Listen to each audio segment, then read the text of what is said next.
Ya, saya ingin ke Pak Teguh. Pak Teguh, apa yang bisa Anda analisa dari soal dicabutnya kedua pengacara ini? Sudah 2 kali pengacara Baradae ini mengundurkan diri. Bukan mengundurkan diri kali ini, tapi dicabut.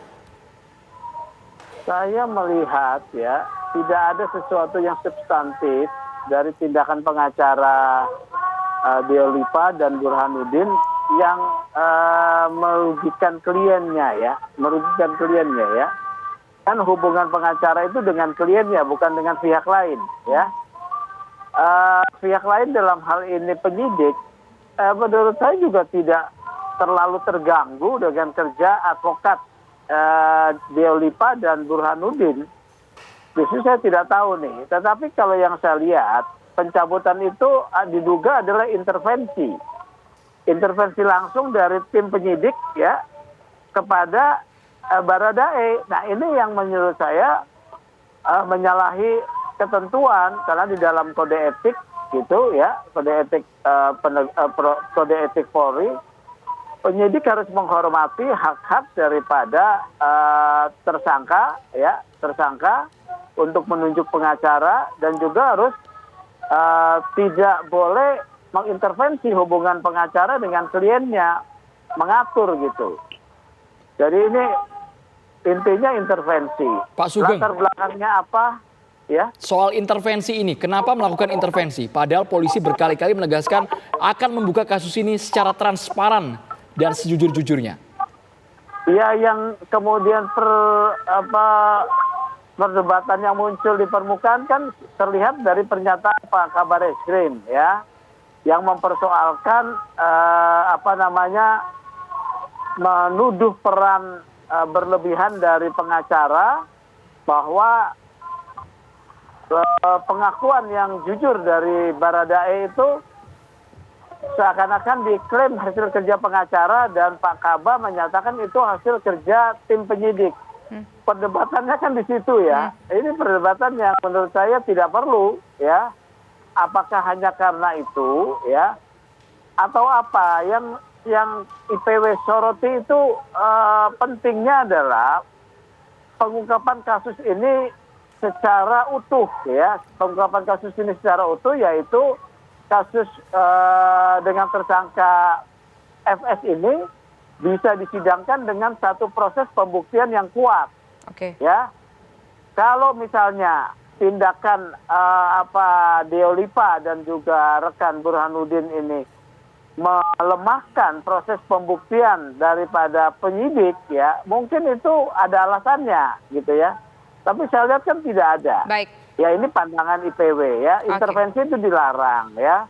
Karena advokat tidak bisa diintervensi gitu ya. Oke, baik, kita dapat poinnya dari IPW seperti apa. Sekarang ingin kembali ke Pak Burhanuddin. Pak Burhanuddin, kemarin kita ketahui bahwa ada rencana untuk mengajukan justice kolaborator. Hari ini saya dengar kok tidak salah LPSK menangguhkan permohonan tersebut. Lantas bagaimana kelanjutannya? Ya, ini salah satu kerja advokat yang kami lakukan. Pas hari Seninnya kan kita menghadap ke sana, membuat surat permohonan sebagai JC buat Baradae.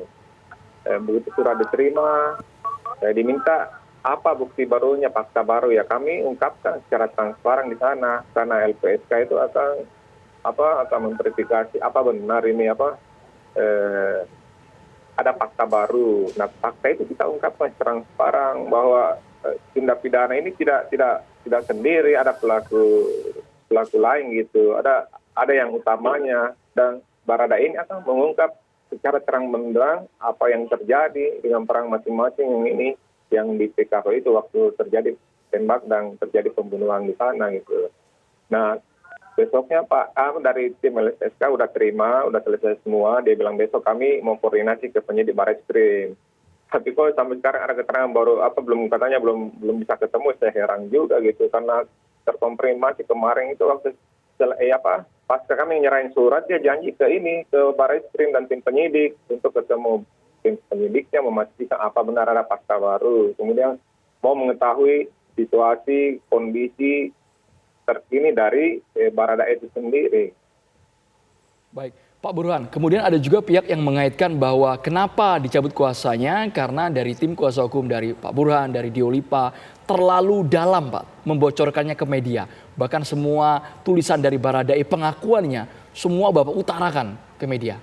Bapak sempat mendengar hal tersebut? Kalau sebenarnya sih kita ini masih di tracknya sih, karena dengan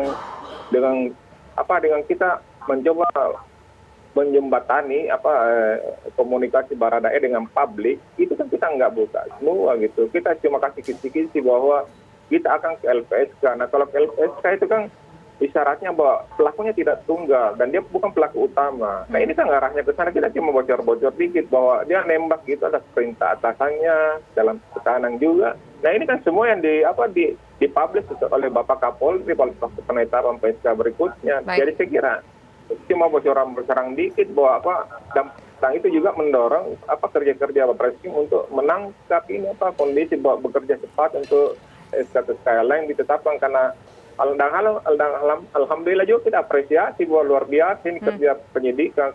Karena kenapa karena laporan dari lawyer Abang Komarudin itu kan tanggal 17, kemudian direspon oleh penyidik ini di tanggal 8-9 itu udah sampai 4 tersangka, jadi kerja yang luar biasa, kita apresiasi gitu. Oke, apresiasi kerja dari penyidik, apresiasi kerja dari polisi, sudah ditetapkan sejumlah tersangka, bahkan yang juga dianggap merupakan otaknya juga sudah ditetapkan menjadi tersangka. Nah sekarang saya ingin ke IPW. Pak Teguh, bagaimana kalau kita melihat nasib dari Baradae ini sendiri dalam kasus ini seperti apa? Ada satu yang cukup menarik, tadi saya baca sebuah informasi bahwa LPSK menangguhkan permohonan dari Baradae untuk menjadi justice kolaborator. Bagaimana Anda nanti melihatnya nasib dari Baradae ini akan seperti apa? Dan status dari justice kolaboratornya? Baradae di dalam tahanan saya rasa dia aman ya, karena sudah menjadi concern kita bersama untuk mendukung Baradae diamankan dalam rutan Bareskrim. Dan saya rasa Bareskrim akan menjaga aman ya.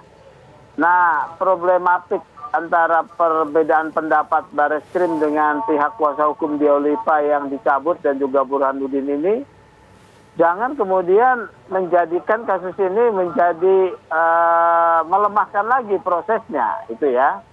Nah, kemudian LPSK menangguhkan, saya tidak tahu. Mungkin LPSK putus komunikasi dengan pengacara yang baru karena sudah dicabut kan permohonan dari permohonan justice kolaborator dan perlindungan terhadap Baradae kan diajukan oleh Diolipa dan juga Burhanuddin. Permohonan itu menjadi tidak memiliki dasar setelah kuasanya dicabut. Jadi tidak bisa LPSK memproses atas dasar permohonan kuasa. Kalau LPSK ingin memproses, dia harus bertemu langsung dengan Baradae ya. Apakah bisa langsung bertemu dengan Baradae? Nanti Bareskrim bilang, oh belum bisa ya, karena dasarnya apa? Karena permohonan sudah tidak memiliki dasar lagi. Nah oleh karena itu menurut saya janganlah terlalu formalistik seperti ini. Bareskrim sebagai institusi Polri, sebagai institusi negara ya, lembaga penegak hukum pemerintah ya sama dengan LPSK harus bersatu padu bersama. Baik. Memberikan akses perlindungan buat Baradae untuk memudahkan pengungkapan, karena ini jalannya sudah bagus. Baik, sepakat on the track ya, on the track gitu loh. Jangan dipersulit lagi. Terima kasih banyak Ketua IPW Bapak Sugeng Teguh dan juga ex kuasa hukum dari Baradae Mas Muhammad Burhanuddin sudah bergabung di Kabar Petang. Ya.